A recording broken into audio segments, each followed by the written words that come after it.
Morning दोस्तों, कैसे हैं आप लोग। आई होप कि आप सब अच्छे ही होंगे। उम्मीद है आपकी प्रिपरेशन भी सही तरीके से चल रही होगी। जैसा कि आप लोग आज के वीडियो के थंबनेल में ही देख चुके हैं और टाइटल से भी पता लग रहा है कि आज हम लोग मॉडर्न हिस्ट्री का बहुत ही शानदार और सबसे ज़्यादा पूछा जाने वाला चैप्टर देख रहे हैं। जी हाँ, आज हम लोग बात करने वाले हैं भारतीय स्वतंत्रता संग्राम में जो शुरुआत हुई थी विद्रोह की। आप लोग सोचते हैं कि 1857 की क्रांति या फिर 1857 का विद्रोह ही सबसे बड़ा विद्रोह था। जी हाँ, वो हाईलाइट होकर सामने आया, लेकिन उसके पहले और उसके बाद भी भारत के स्वतंत्रता तक बहुत सारे ऐसे विद्रोह हुए हैं जिससे आप लोग वाकिफ नहीं हैं और आपके एग्जाम्स में पूछे जाते हैं और आप लोग परेशान हो जाते हैं। आज हम लोग बात करने वाले हैं प्रमुख किसान विद्रोह के बारे में कि किसानों के द्वारा कुल कितने विद्रोह किए गए, उनके द्वारा किए गए विद्रोह से भारत के स्वतंत्रता संग्राम में क्या क्या इफेक्ट पड़े, सारी चीजों को डीपली समझने के लिए हम लोग यहां पर तैयार हुए हैं। चलिए वीडियो की शुरुआत करेंगे। टॉपिक का नाम है प्रमुख किसान आंदोलन। वीडियो शुरू करने से पहले यदि आप लोग चैनल पर पहली बार आए हैं और हिंदी माध्यम से किसी भी वनडे एग्जाम की प्रिपरेशन फ्री ऑफ कॉस्ट करना चाहते हैं तो आप लोग इस चैनल को सब्सक्राइब कर लीजिएगा और बेल आइकन को प्रेस कर दीजिएगा, जिससे कि कोई भी वीडियो आए तो उसकी नोटिफिकेशन सबसे पहले आप लोगों को मिले। डेली सुबह 7 बजे हम लोग करंट अफेयर की क्लास को लेकर लाइव होते हैं जो CNA के नाम से चलती है। हमारा टेलीग्राम का भी ग्रुप है जिसकी लिंक मैं इस वीडियो के डिस्क्रिप्शन में दे दिया हूँ। आप लोग क्लिक करिए और टेलीग्राम का ग्रुप ज्वाइन कर लीजिए। वहां पर सभी वीडियोस की आप लोगों को PDF भी प्रोवाइड किए जा रहे हैं। चलिए आते हैं हम लोग टॉपिक पर। और हाँ, इसके पहले के जितने भी वीडियो हैं इस वीडियो के डिस्क्रिप्शन में क्रमवार आप लोगों को वीडियोस की लिंक दे दी गई है। आप लोग उन पर क्लिक करिए, वीडियोस देखिए, अपने नोट्स बनाइए और रिवीजन करते रहिए। चलिए शुरू करते हैं। ध्यान से समझिएगा, बहुत ही शानदार तरीके से पहले मैं आप लोगों को भूमिका बना के जोड़ता हूं, फिर वीडियो को लेकर आगे बढ़ूंगा। अगर आप पहली बार भी देख रहे हैं तो बिल्कुल ना घबराएं। आज आप ये देखने वाले हैं कि भारतीय स्वतंत्रता संग्राम में किसानों का क्या उत्तरदायित्व रहा था, उन्होंने क्या क्या योगदान दिया 1857 की क्रांति के पहले और 1857 की क्रांति के बाद। जी हाँ, हम लोग बात कर रहे हैं किसानों के बारे में। देखिए, हमारा भारतवर्ष आज़ाद हुआ, आप सबको पता है। इसमें सभी वर्ग के लोगों ने, सभी धर्म के लोगों ने, एक तरह से पूरे भारतीय लोगों ने, चाहे वे गांव के रहे हों, ग्रामीण रहे हों, या फिर वे शहर के रहे हों, या वे किसान रहे हों, व्यापारी रहे हों, सब ने अपना अपना रोल प्ले किया। तभी कहीं ना कहीं सब लोग एकजुट होकर आज हम लोग स्वतंत्र रूप से स्वतंत्र भारत में निवास कर रहे हैं। इसके पीछे बहुत सारे लोगों का बलिदान है, जिनमें किसानों के द्वारा भी बहुत सारे विद्रोह किए गए जिन्होंने ब्रिटिशर्स के दांत खट्टे कर दिए थे। उस पर हम लोग बात करेंगे। कुछ विद्रोह ऐसे हैं जो डायरेक्ट आपके एग्जाम में पूछे जाते हैं, जैसे कि आप पाबना विद्रोह की बात कर लें, नील विद्रोह मोस्ट इंपॉर्टेंट, और यदि हम लोग यहाँ पर देखें मोपला विद्रोह। सारे विद्रोह इंपॉर्टेंट है, बस ये 2-3 बहुत ही ज़्यादा इंपॉर्टेंट है। ध्यान से समझने की कोशिश करिएगा आप लोग, ठीक है। चलिए शुरुआत करते हैं वीडियो की। प्रमुख किसान आंदोलन, आप लोग इसे क्या कर सकते हैं, इसे आप लोग विद्रोह कर सकते हैं। आंदोलन का मतलब है जो शांतिपूर्ण तरीके से किया जाए, जैसे महात्मा गांधी जी ने किया था, है ना। उनके किसी भी आंदोलन को आप विद्रोह नहीं कह सकते, आप क्रांति नहीं कह सकते, वो आंदोलन किया करते। देखिए, इसमें अंतर आप लोगों को शायद नहीं पता होगा।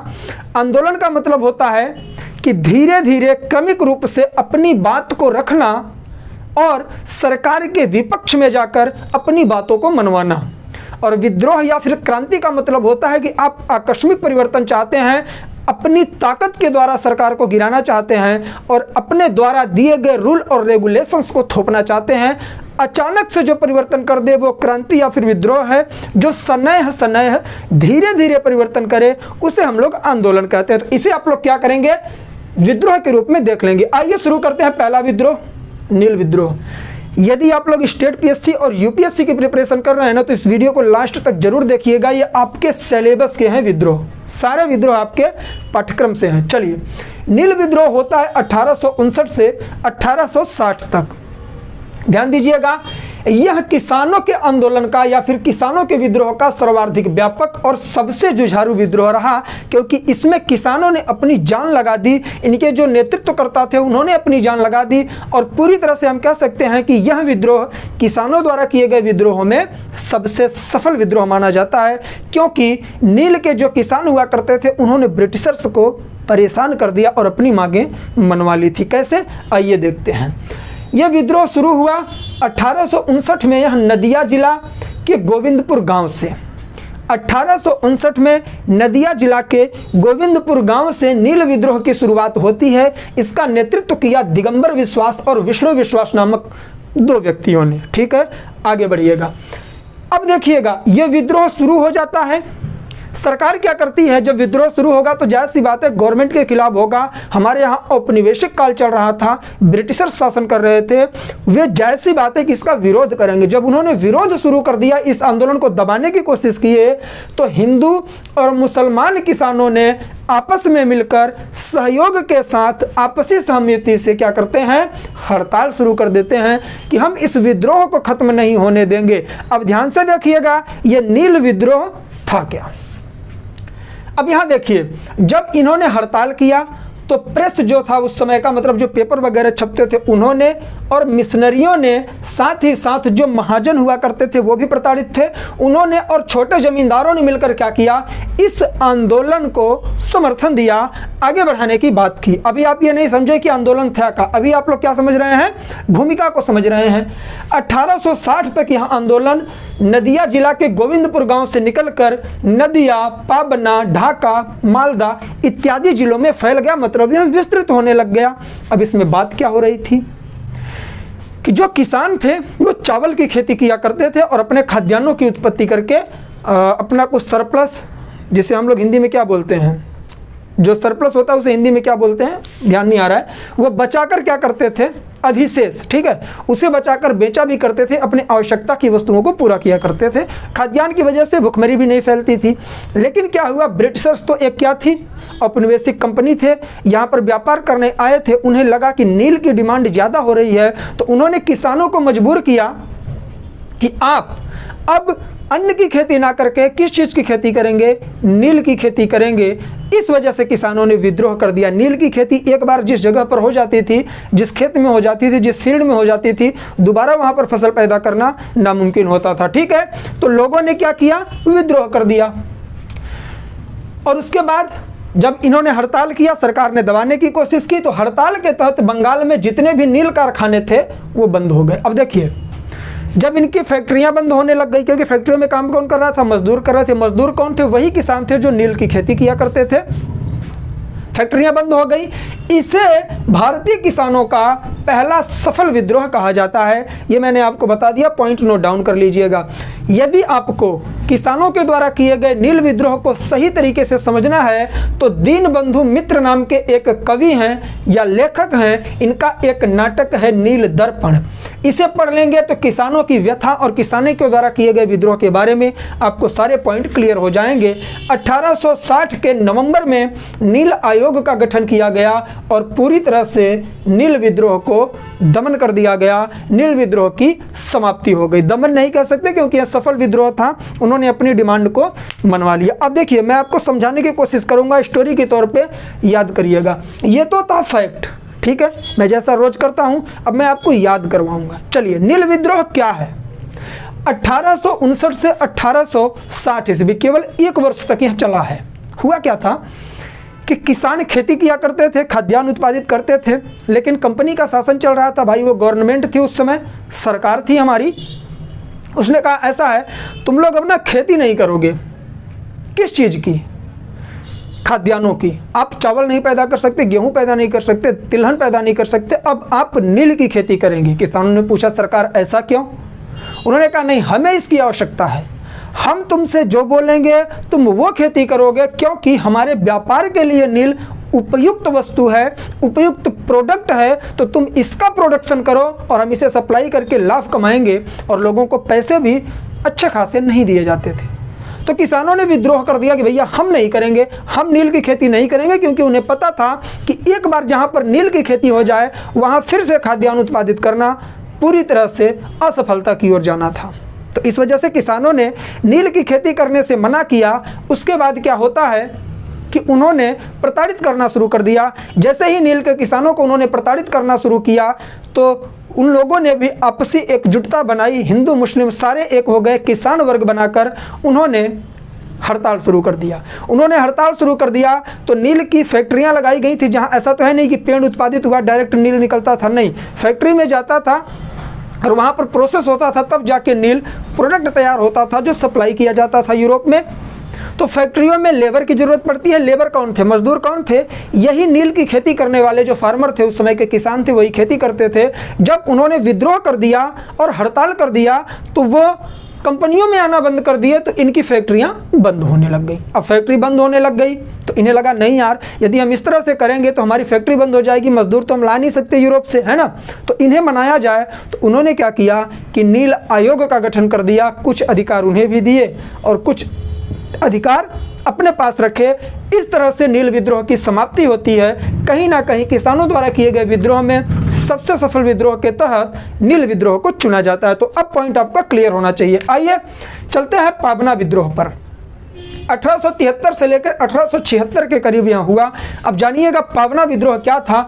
यह था जमींदारों के शोषणकारी रवैये के खिलाफ। अब ध्यान से देखिएगा, उस समय के जो साहूकार, महाजन, जमींदार और काश्तकार हुआ करते थे, काश्तकार तो रैयत को कहा जाता था, छोटे किसानों को, जमींदार जो हुआ करते थे ना, वो लोगों से बहुत ज़्यादा मात्रा में कर वसूला करते थे। तो इनके शोषण के विरुद्ध पाबना में विद्रोह शुरू हो जाता है। 1873 में किसान संघ का गठन किया गया इसी विद्रोह के लिए। ध्यान से देखिएगा, इसका उद्देश्य क्या था, दस्तावेजों को पूर्णतः नष्ट कर देना। जो उस समय के किसान थे उन्हें रैयत बोला जाता था और उन्होंने क्या किया, जब वे जमींदारों से कर्ज लिया करते थे तो उस कर्ज के माध्यम से जमींदार उन्हें गुलाम बना लिया करता था। सर, जमींदार उन्हें गुलाम कैसे बना लेता था, तो गुलाम वो इस तरह से बनाता था कि लोगों को क्या दिया करता था, लोन दिया करता था। उनकी ज़मीनें, उनके घर, उनके जेवरात, उनकी ज्वेलरी गिरवी रख के उन्हें पैसे दिया करता था। और बाद में वो इतना ज़्यादा उनसे इंटरेस्ट लेता था, इतना ज़्यादा इंटरेस्ट वसूल करने लग गया कि उनके द्वारा गिरवी रखी गई चीज़ें भी पूरी तरह से खपत हो गई उसी में और लोग उनके गुलाम बनते गए। तो वो ये सब बायोडाटा कहाँ रखता था, अपने दस्तावेजों में। उसमें क्या चलता था, कागज़ पे ही तो लिखते थे, कंप्यूटर का उतना प्रचलन कहाँ था, है ना फ़ोन था, ना कंप्यूटर था, ना खाता बही था, सब वही पेपर पर बनता था। तो लोगों ने कहा कि हम चल के ज़मींदारों के पूरे दस्तावेजों को जला देंगे। ये पाबना विद्रोह का उद्देश्य था, ठीक। और उन्होंने एक नारा लगाया किसानों ने कि हम महारानी और सिर्फ महारानी के रैयत होना चाहते हैं, इन जमींदारों के अंतर्गत, इन बिचौलियों के अंतर्गत हम खेती नहीं करेंगे। टाइम पीरियड देखिए 1873 का है, तो आपको पता है 1858 में भारत में ताज का शासन शुरू हो गया था, ब्रिटिश क्राउन का शासन शुरू हो गया था। सिंपल वे में कहें तो 1857 की क्रांति के बाद 1858 का भारत शासन अधिनियम लाया गया और उसके तहत भारत को पूरी तरह से ब्रिटिशर्स का गुलाम बना दिया गया। तो इन्होंने कहा कि हम केवल और केवल महारानी के रैयत होना चाहते हैं। ये नारा किस आंदोलन में लगाया गया था, तो पाबना विद्रोह में, सॉरी आंदोलन बोल रहा हूँ, किस विद्रोह में यह नारा लगाया गया कि हम महारानी और सिर्फ महारानी के रैयत होना चाहते हैं। तो पाबना विद्रोह में यूपीएससी के प्रीलिम्स में पूछा गया यह क्वेश्चन है, ठीक, तो याद रखिएगा। अब देखिए इसका समर्थन किसने किया, तो बंकिम चंद्र चटर्जी, ठीक है, इनका नाम देख लीजिए, आरसी दत्त और इंडियन एसोसिएशन के जितने भी मेंबर थे उन्होंने पाबना विद्रोह का सपोर्ट किया। मुझे नहीं पता मैं कैसे एक्सप्लेन कर रहा हूँ, कोशिश कर रहा हूँ आप लोगों को जोड़ने की। जो भी होगा फीडबैक जरूर दिया करिए कमेंट बॉक्स में। अपना नोट्स बनाइए आप लोग, जो चीज़ें मैं बोल रहा हूँ उसे ध्यान से सुनिए, क्योंकि बाहर की चीज़ें स्टोरी के तौर पर बताने की मैं कोशिश करता हूँ। आप लोग बताएंगे कि मेरा प्रयास कैसा लगा आप लोगों को। चलिए तीसरे विद्रोह पर आते हैं।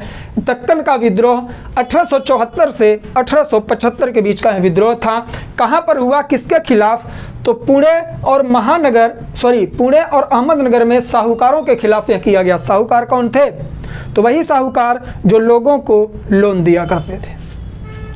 देखिए हुआ क्या, किसानों पर आरोपित भारी टैक्स का विरोध किया जा रहा था। किसानों पर बहुत ज़्यादा मात्रा में क्या किया जा रहा था, टैक्स लगाया जा रहा था, उसी का विरोध कर रहे थे ब्रिटिशर्स। देखिए क्यों कर रहे, किसान कर रहे थे। किसान विरोध क्यों कर रहे थे, किसानों के ऊपर टैक्स लगाया जाता था तो वो टैक्स कहाँ से भरेंगे, उनके पास खेती हो नहीं पा रही है सही तरीके से, पैसे आ नहीं रहे हैं। तो वो क्या करते थे कि लगान की अदायगी वो कर के माध्यम से करते थे। देखिए गवर्नमेंट क्या करती थी, लगान वसूलती थी हमेशा खेतों पर, है ना, जिसके पास जितनी भूमि है उस पर वहाँ लगान लिया करती थी। आपने लगान मूवी भी देखा होगा। तो लगान की दर इतनी ज़्यादा थी कि उसे चुकाने के लिए किसानों के द्वारा कर लिया जाता था, लोन लिया जाता था। किससे, साहूकारों से। और साहूकारों ने क्या किया, इसी का फ़ायदा उठाकर ऊंचे ब्याज दर पर लोगों को ऋण देना शुरू कर दिया। ठीक, साहूकार इसके बदले क्या किया करते थे, किसानों की जमीन, घर, ये सब वो गिरवी रख लिया करते थे। तो हुआ क्या, पाबना विद्रोह में महाजनों और साहूकारों के दस्तावेजों को जलाए जाने का उद्देश्य रखा गया, लेकिन आगे चल के दक्कन के विद्रोह में दस्तावेजों को पूरी तरह से जला दिया गया। किसके द्वारा, तो किसानों के द्वारा। किसका जलाया गया, महाजनों का। क्यों, क्योंकि जो लोन वो लिया करते थे उसी पर वो लिखता था, उन्होंने उसे ही जला दिया। बोला बेटा अब तुम वसूल के दिखाओ, हमसे कैसे वसूलोगे जब तुम्हारे पास कोई प्रूफ ही नहीं है। तो ये एक तरह से उपलब्धि थी किसानों की। और उन्होंने क्या किया कि महाजनों से जो वो खरीदारी किया करते थे उसे बाइकाट कर दिए। महाजनों की खेतों में जाकर जो खेती किया करते थे मजदूर के रूप में, उससे भी इन्होंने इनकार कर दिया। और ये प्रबल कैसे हुए, सुदृढ़ कैसे हुए, क्योंकि सभी वर्ग के किसानों ने सामूहिक रूप से विरोध किया।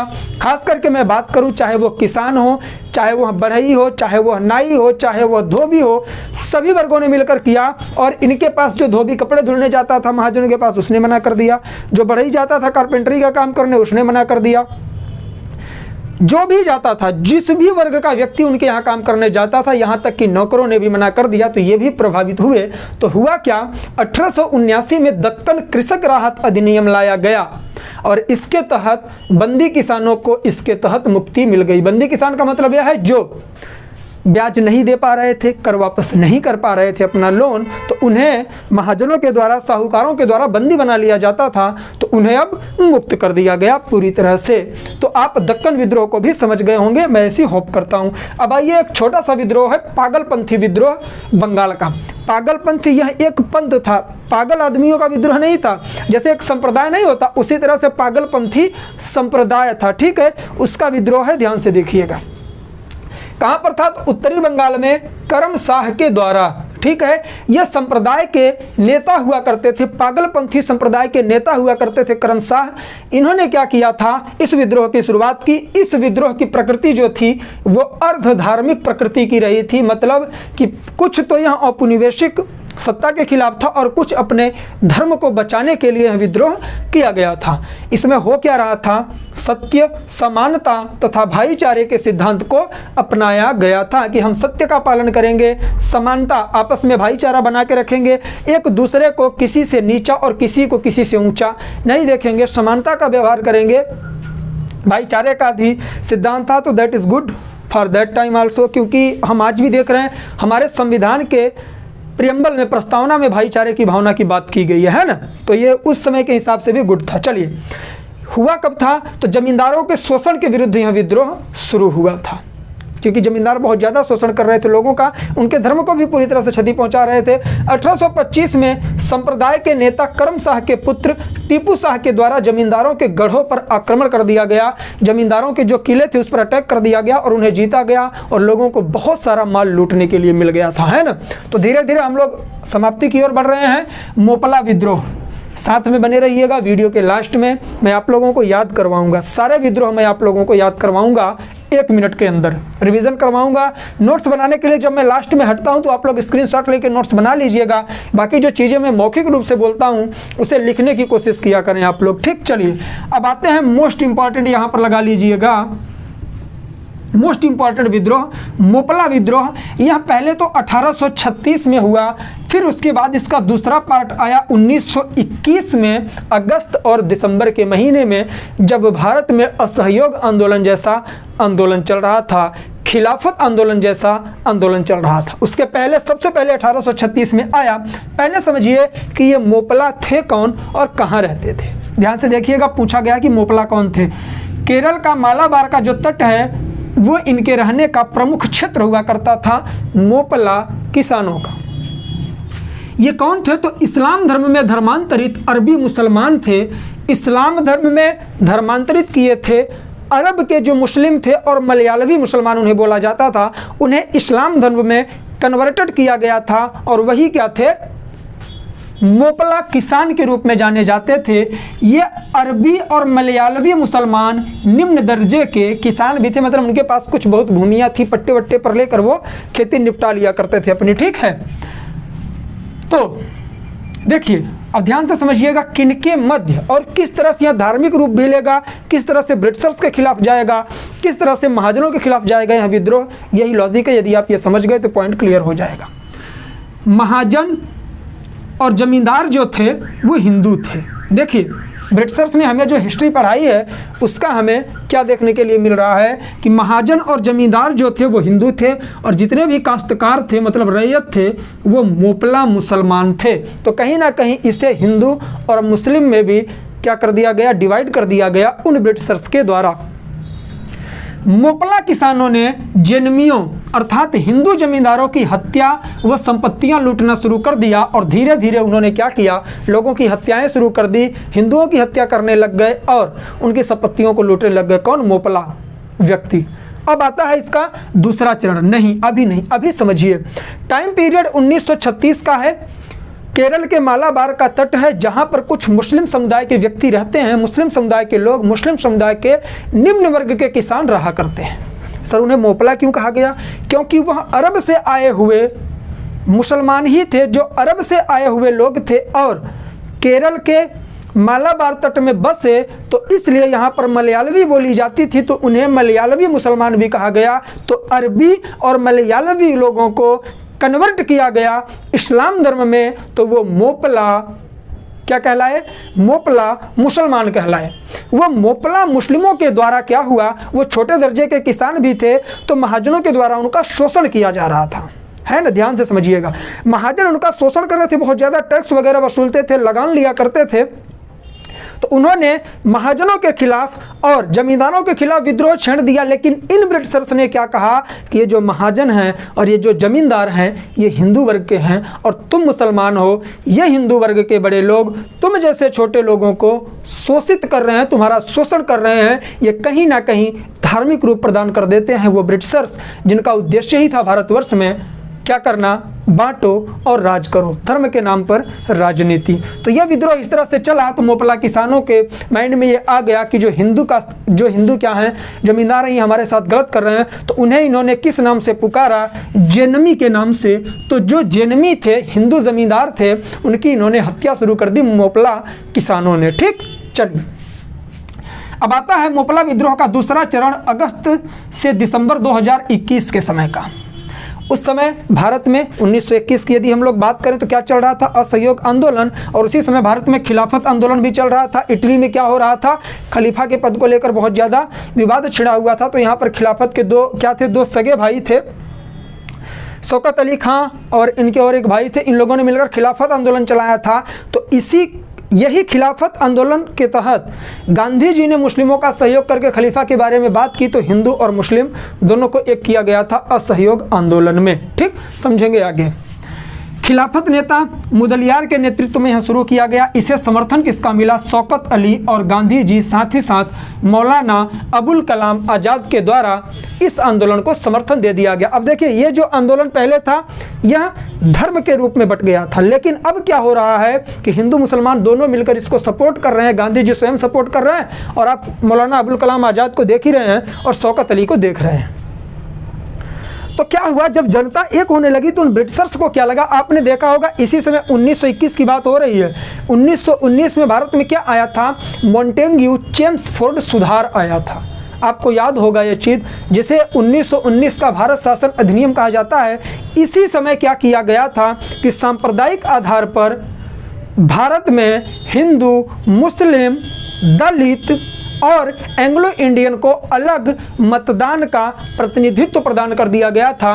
कहीं ना कहीं वो ब्रिटिशर्स देख रहे थे कि इन सब आंदोलन के साथ हिंदू और मुस्लिम एक साथ होकर अपने नाम के आगे भारतीय लगा रहे हैं, इंडियन लगा रहे हैं, यदि ये एक हो जाएंगे तो हमें बहुत जल्दी भगा देंगे। तो उन्होंने सांप्रदायिक निर्वाचन के आधार पर क्या शुरू कर दिया? सांप्रदायिकता के आधार पर निर्वाचन शुरू कर दिया था 1919 के मॉन्टेग्यू चेम्सफोर्ड सुधार में। पार्लियामेंट्री सुधार 1909 में आया था। उसमें संप्रदाय आधार पर हिंदुओं और मुसलमानों को अलग किया गया था निर्वाचन के लिए। लेकिन जब 1919 का भारत शासन अधिनियम या फिर मॉन्टेग्यू चेम्सफोर्ड सुधार आता है, उसके तहत क्या किया जाता है कि भारतवर्ष में हिंदुओं को भी अलग कर दिया गया, मुसलमानों को भी अलग कर दिया गया, दलितों को भी अलग कर दिया गया, ईसाइयों को अलग कर दिया गया और जो एंग्लो इंडियन थे उन्हें भी अलग वर्ग प्रदान किया गया और सांप्रदायिकता के आधार पर निर्वाचन मंडल का गठन किया गया था। तो यही वो आंदोलन था, खिलाफत आंदोलन और असहयोग आंदोलन, जिसके तहत गांधी जी ने दिमाग लगाया और मुस्लिम भाइयों को भी अपने साथ लिया, उनके अंदर राष्ट्रभक्ति को जगाया।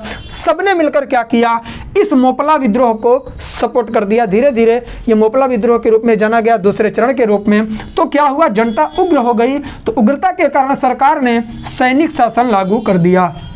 सैनिक शासन का मतलब यह है कि सैनिक किसी को भी उड़ा सकता है, सैनिक किसी को भी गिरफ्तार कर सकते हैं, यह हुआ सैनिक शासन। कई प्रमुख नेताओं की गिरफ्तारी हो गई। अंततः मोपला विद्रोह को कुचल दिया गया। क्यों? क्योंकि भाई नेताओं की, बड़े नेताओं की गिरफ्तारी हो गई, जो छुटपुटिया नेता थे वो बिक गए, तो कुचल दिया गया।